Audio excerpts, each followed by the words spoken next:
안녕하세요. 지금 콘서트를 진행을 하고 있는 박주석입니다. 다 아시겠지만 제가 명지대학교에 이제 있고요. 사진, 역사, 평론 이런 쪽 일들을 제가 하고 있습니다. 우선 먼저 오늘 같이 얘기할 작가를 소개를 해드리겠습니다. 지금 제 옆에 계신데 이명호 선생님이십니다.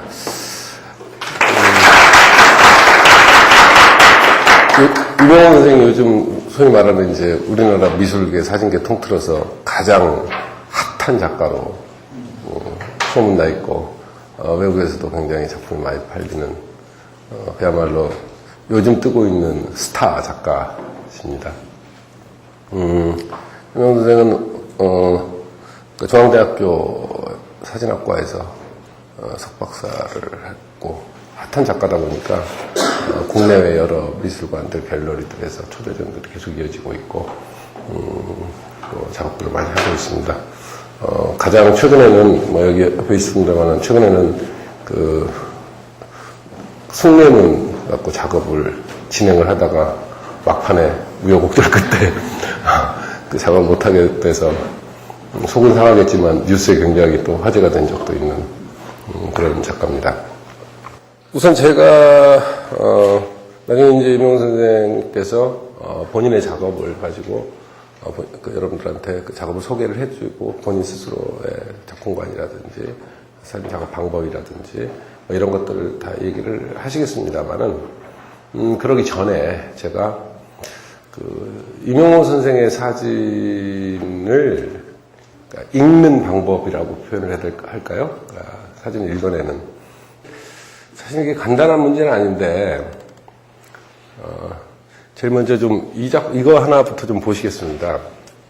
소위 잭슨 폴럭이라고 하는, 정말 1960, 70년대부터 80년대까지 미국 최고의 스타 작가였고, 오늘날까지도 거의 전설처럼 내려오는 잭슨 폴럭이라는 작가의 작품입니다.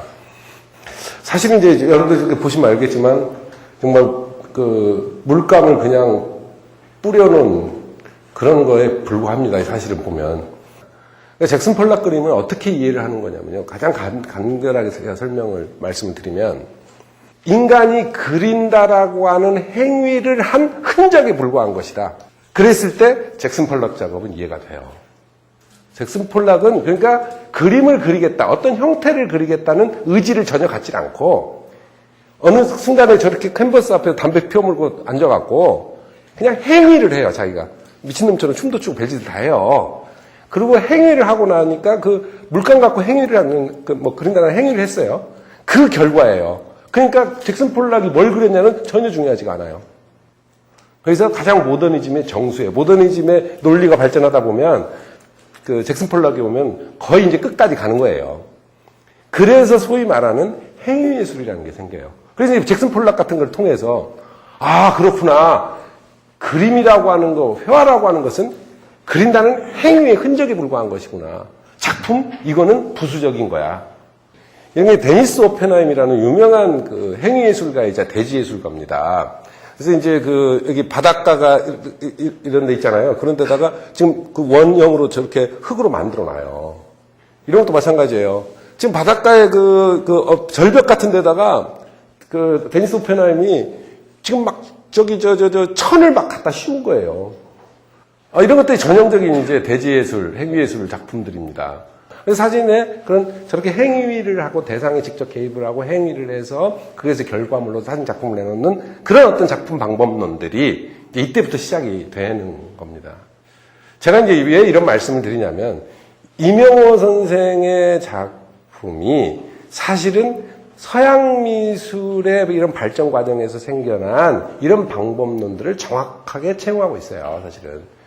그래서 이제 여러분들한테 이제 그걸 하나 제가 그러니까 이명호 선생 작품이 서양 미술사의 발전 과정이라고 하는 것 속에서 나타난 것이다. 굳이 이렇게 작업의 맥락을 찾아보면, 그러니까 저희는 역사를 아는 사람이니까 항상 그런 역사 맥락 찾는 걸 좀 즐겨 하거든요. 맥락을 찾아보면 그런 맥락 속에 있다라고 하는 이제 그런 점이 있습니다. 그게 이제 이명호 선생이 또 쉽게 이명선 사진이 세계적으로 쉽게 언더스탠딩이 되고 후대가 읽혀서 주목하게 만드는 그런 힘으로 작용을 합니다.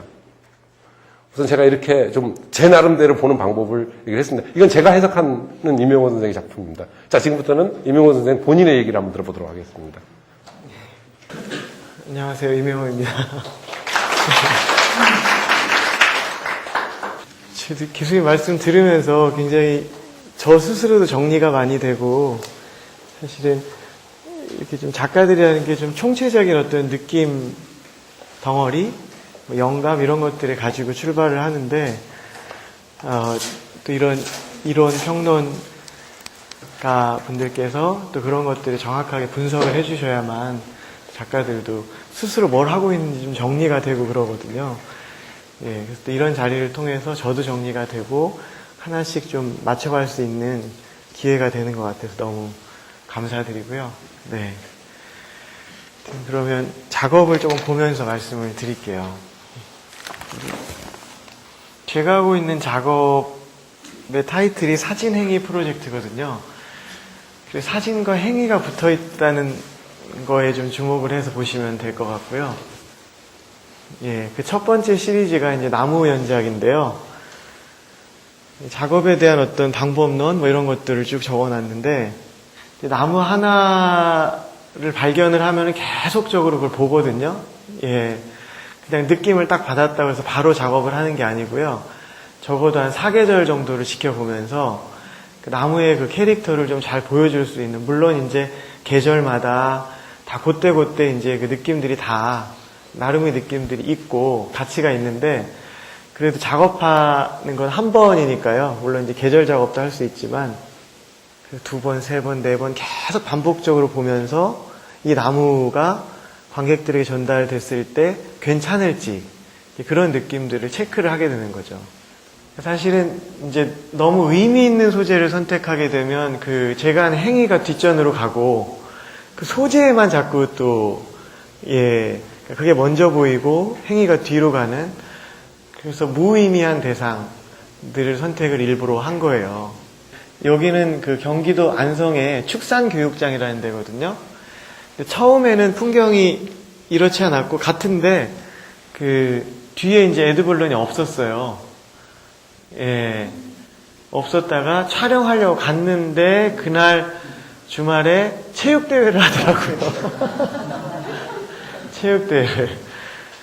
근데 가만히 보니까 사진이라고 하는 게 이제 다른 매체랑 또 다른 부분이 우연성이 있잖아요. 조각이라든지 그림은 뭐 조금 과장하면 100% 다 작가가 원하는 대로 되는데, 영상이나 사진 같은 것들은 우연적인 요소가 개입이 될 텐데, 그런 것들을 순간적으로 작가가 작품 속에 반영할 수 있는 그 능력이 되게 중요하잖아요. 예, 저는 뭐 그런 능력이 별로 없지만 하여튼 요 간단한 것들이 이렇게 떠 있었는데 느낌이 아주 참 좋더라고요. 예, 오히려 더 몽환적인 느낌도 들고, 그래서 각도를 좀 잘 맞춰서 촬영을 한 거예요. 예. 틀이 점점점 하면서 이제 밖으로 끌고 나가고 있는데요. 근데 밖으로 나가긴 나갔는데 첫 작업은 제주도예요. 해외는 해외죠. 네. 여기는 골프장이에요. 더 클래식 CC라는 골프장에서. 예, 여기는 몽골이고요. 여기는 이제 스위스 부베라는 데거든요. 거기 비엔날레에 참가했다가 이제 작업을 한. 네. 여기도 몽골인데, 요때는 이제 기존 작업하고 다른 부분이 완전히 캔버스를 짰어요. 이거는. 기존에는 치렁치렁하게, 예, 아시바나 크레인이 들어서 이렇게 활용했는데, 그냥 완벽한 그런 캔버스를 만들어 보자 싶더라고요. 그래서 했던 유일한 작업. 네. 뭐가 있냐면, 제가 아까 숭례문 말씀이 나와서, 이제 나무 작업이나 이런 건 앞서 말씀드린 대로 무의미한 대상을 하다가 전혀 다른 맥락을 하다 보니까 얘기가 나왔을 때 저희 그 작업실의 스태프들은 모두가 반대했어요. 이걸 왜 굳이 하려고 하느냐. 안 했으면 좋겠다. 예, 만류를 하더라고요. 근데 문화재청의 입장도 굉장히 적극적이었고, 원래 이제 취지가 우리나라에는 상징물이 좀 미약하잖아요. 뭐 중국 하면 뭐 만리장성, 로마의 콜로세움, 뭐 파리, 뭐 뉴욕, 뭐 다 이렇게 상징물들이 있는데 한국 하면 DMZ가 제일 먼저 떠오르고 거기에서 항상 외신 기자들이 인터뷰를 한대요. 한국에 대한 뉴스들을 할 때. 어쨌든 이 숭례문이 물론 이제 그 국보 1호부터 뭐 1000호, 뭐 10,000호 다 똑같이 중요하죠. 가치라는 게. 근데 어쨌든 상징적으로 1호인데다가 그 도성으로 들어가는 첫 번째 관문이잖아요. 그래서 이거를 국가 상징물로 한번 만들어 보자. 세계인에게 한번 각인을 시켜보자. 이제 이런 취지가 너무 좋잖아요. 그래서 이제 오케이 하고 하게 됐는데 좀 아쉽게 됐지만 다음에 또 뭐 기회가 있겠죠. 예. 또 이것은 이제 그 강남구청하고 했던 건데 가로수길 아시죠? 신사동에. 그 가로수길이라는 게 말 그대로 가로수가 있어서 가로수길인데 지금 이제 가로수가 하나씩 사라져 가는 거예요. 간판 가린다고 상인들이. 예. 원래는 이제 이걸 뵐 수가 없게 돼 있는데 몰래 죽이나 봐요. 뭐 약도 주고. 그래서 이제 이런 문제들을 통해서 이제 도시 환경 문제를 한번 제고해 보자. 이런 취지에서 이제 하게 됐는데 잘 만들었죠. 가로수 스트릿에서 S와 T만 분리시키니까 트리가 되는 거예요. 이런 식으로 캠페인 작업도 하고 있고요. 예. 이거는 이제 그 나무 작업하고는 또 다른 얘기예요. 그래서 그 현실에 대한 아까도 이제 작가의 역할, 또 미술의 역할에 대해서 고민하는 과정을 작업한다라고 말씀드렸는데 이런 거는 또 다른 어떤 그 미술의 역할에 대해서 보여주는 행위로 이거는 이제 사람들이 많이 필요해요. 그 비어있는 캔버스가 하나의 어떤 문맥을 바꾸는 걸 보여주는 건데 교수님께서도 정확하게 말씀을 해주셨지만 그 이제 사진에서도 보면 배경에서 대상을 분리시키기 위해서 캔버스를 설치하고 배경천을 근데 저는 그것과 이제 배경을 같이 보여줌으로써 행위에 주목할 수 있도록 하는 부분들이 있는데 이것은 이제 캔버스를 그 대지에 특히 사막 같은 곳에 설치를 함으로써 마치 오아시스라든지 바다처럼 보이게 만드는 이제 그런 작업이에요. 그래서 언뜻 봐가지고는 그냥 바다, 해안가 또는 뭐 연못, 오아시스 보다가 자세히 보니까 이게 캔버스였구나 하는 걸 알게 되는 반전이 있는. 그러니까 어떤 분들은 그렇게 하세요. 이렇게 돈을 많이 쓰고 이렇게 시간을 들여서 작업했는데 결과물이 너무 고요한 거 아니냐. 너무 아깝지 않냐. 그렇게 말씀을 하시는데 또 저는 그런 생각도 들더라고요. 이게 다시 다 덮어버리고 싶었어요. 내가 100원을 투자해서 1000원만큼 보여주려고 애를 쓰지만 저는 1000원을 들여서 도로 100원처럼 확 펼쳐놓고 다시 다 덮어버리고.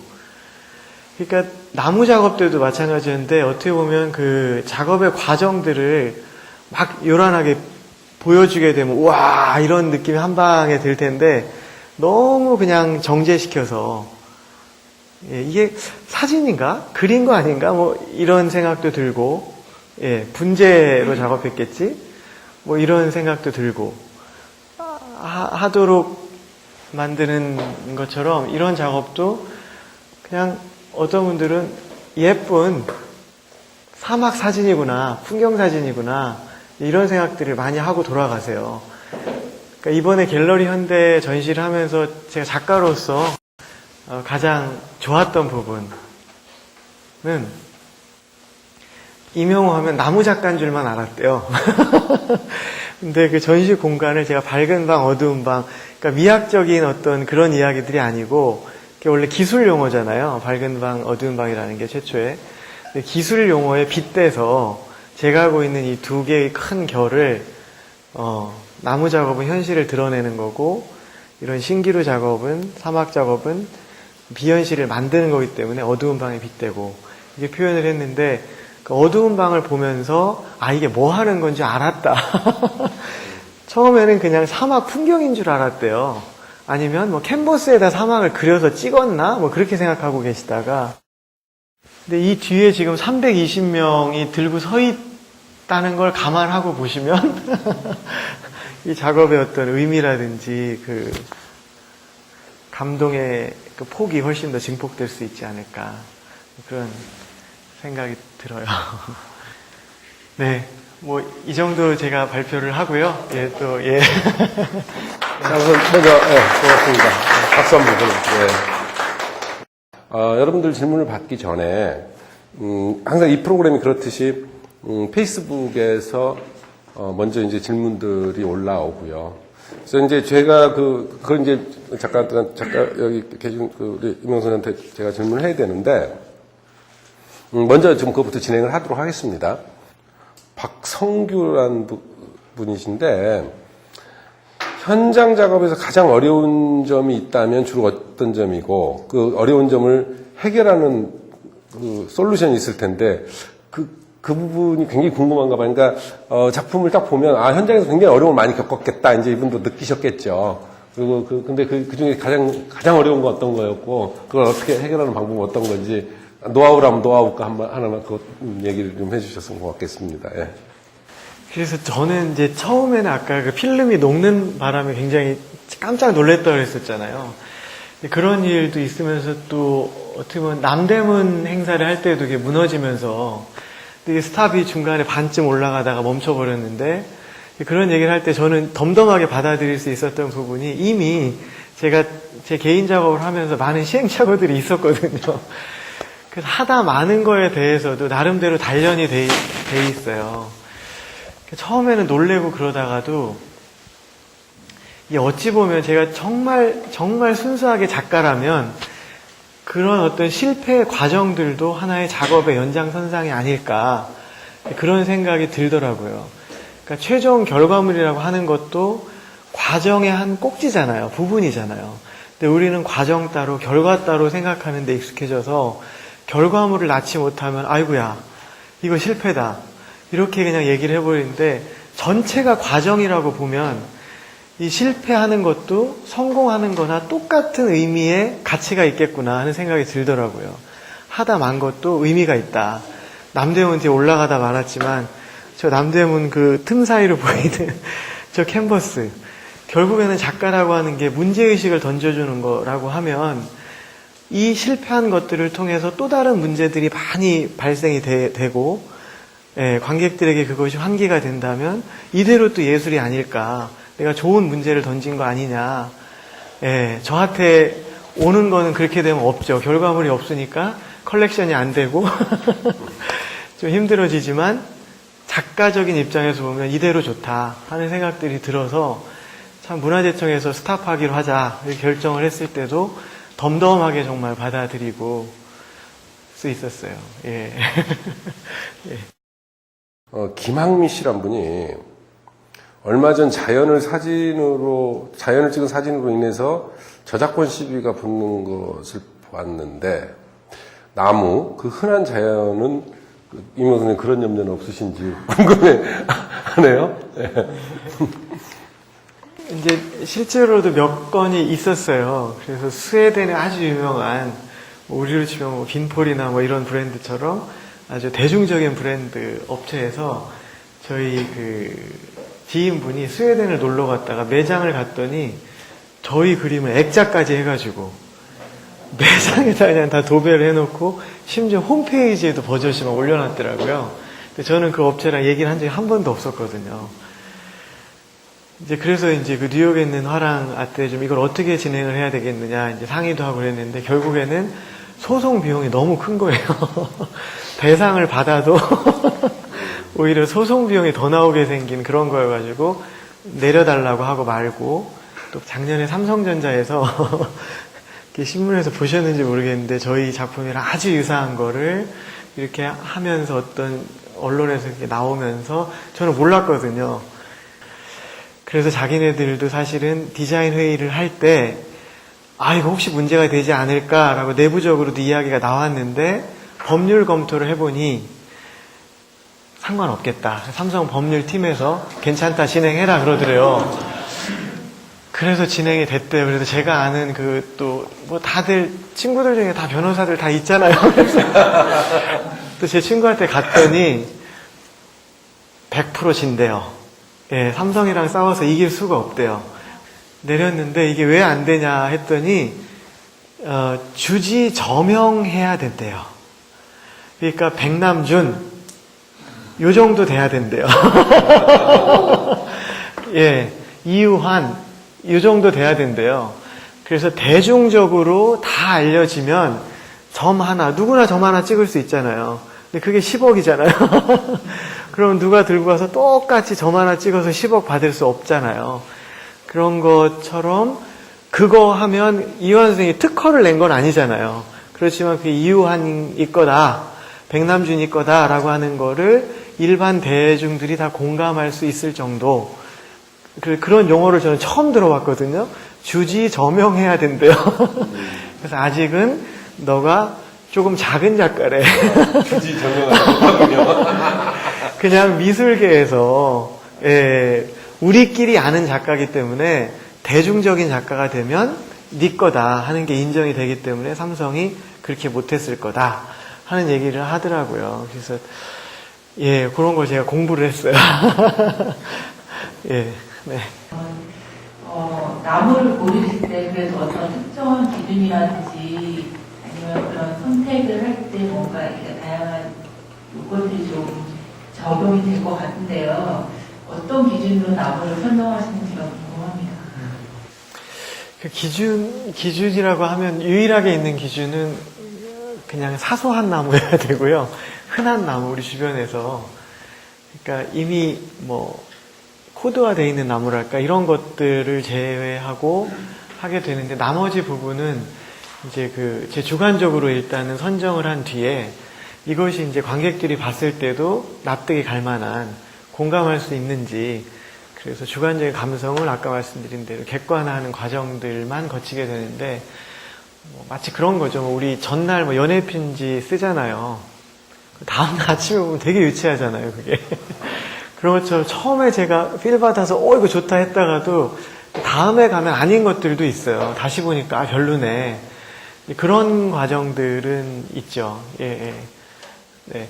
그래서 가급적이면 저 혼자 보지를 않고 저희 스태프들이랑 같이 가서 좀 감성을 좀 모아본달까? 이제 그런 것도 있어요. 예. 그래서 이제 작가님께서는 스스로의 이제 이런 작업 행위를 아까도 팀원들의 의견도 듣고 가야 된다고 하셨는데, 일반적으로 사람들이 작가를 1인 작업으로 보시는 건지 아니면 이제 자신의 생각을 이제 영화도가 비슷한 그런 느낌을 받으시는지, 어떤 포지셔닝을 하시는 건지 좀 궁금하거든요. 예, 맞습니다. 딱 그 지점이고요. 저는 이제 스스로를 연출가나 감독의 입장이라고 생각해요. 그래서 전체적인 틀, 개념은 제가 끌고 가지만 저보다 더 잘할 수 있는, 기술적으로 그 친구들을 저희가 들여서 작업을 같이 하는 거죠. 같이. 예.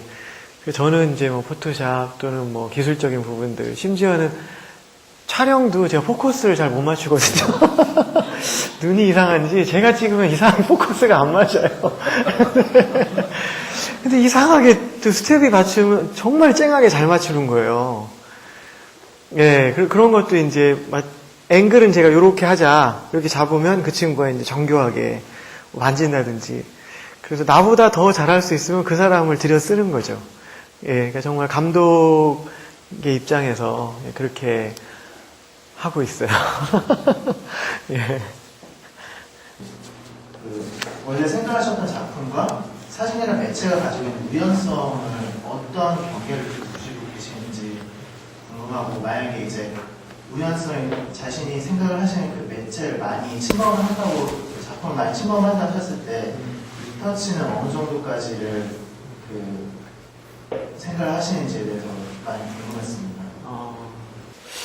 굉장히 어렵고 민감하고 예, 그런 질문인데요. 아까 말씀드린 대로 우연성이라는 게 어떻게 보면 이 매체에서는 필연적으로 작동을 하는 건데, 그걸 어디까지 수용을 할 거냐 하는 부분이시잖아요. 예. 그래서 하여튼 리터치라고 하는 부분은 최소화시키는 게 좋은 것 같아요. 예, 그 임계점까지만 딱 저희가 아주 촉각을 곤두세우고 보다가 여기를 지나치면 안 되겠다 하는 거를 민감하게 판단을 해야 될 텐데,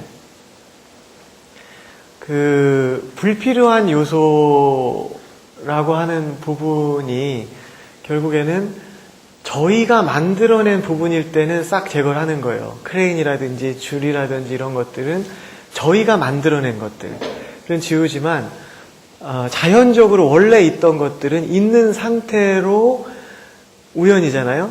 그거를 이제 필연적으로 잘 활용을 해야 되는 거예요. 지우는 게 아니고요. 그걸 지우는 순간에 이상해지는 거죠. 그러니까 저희가 개입해서 만들어진 흔적들은 사라지지만 원래 있었던 것들은 없애면 안 된다. 그런 생각은 갖고 있어요. 여기까지로 좀 오늘은 접어야 될 것 같습니다.